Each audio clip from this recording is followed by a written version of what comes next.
নমস্কার, কেমন আছেন সবাই? আমি সর্বাণী গুজরাট থেকে বলছি। আজকে এটা সাবুর খিচুড়ি। সাবুদানাটাকে আমি রাত্রে ভিজিয়ে রেখে দিয়েছিলাম, তারপরে অনেকক্ষণ জলটা ঝরিয়ে নিয়েছি। খুব ভালো করে জলটা ঝরিয়ে নিতে হবে।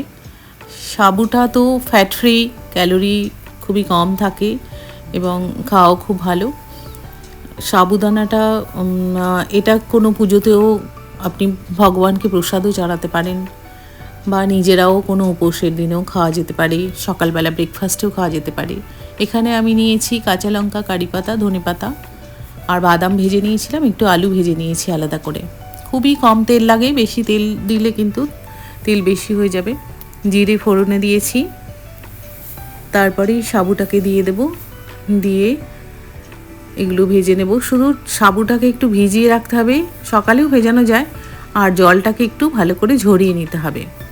তাহলেই এরকম ড্রাই মতো সাবুর খিচুড়িটা তৈরি হবে, না হলে কিন্তু গলে যেতে পারে।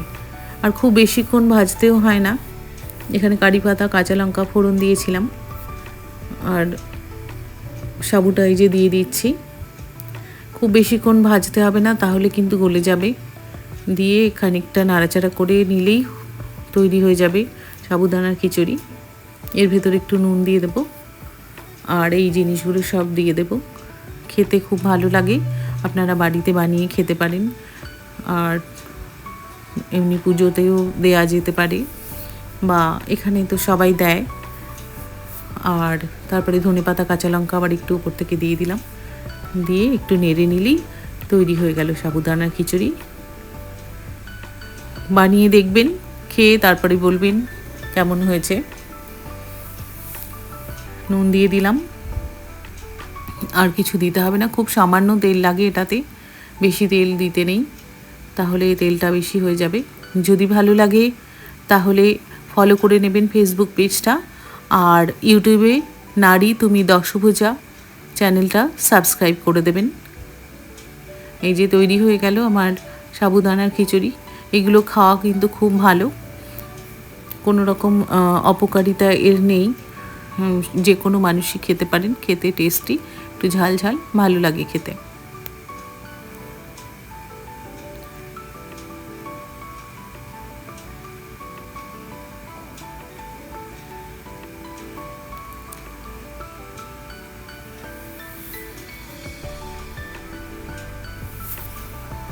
সকালবেলা টিফিনের জন্য বানিয়ে নিতে পারেন, বা টিফিন নিয়েও যেতে পারেন। অনেকে বাড়ি থেকে যারা সার্ভিস করেন টিফিন নিয়ে যেতে হয়, নিয়ে যেতে পারেন। ভালো থাকবেন সবাই, ধন্যবাদ।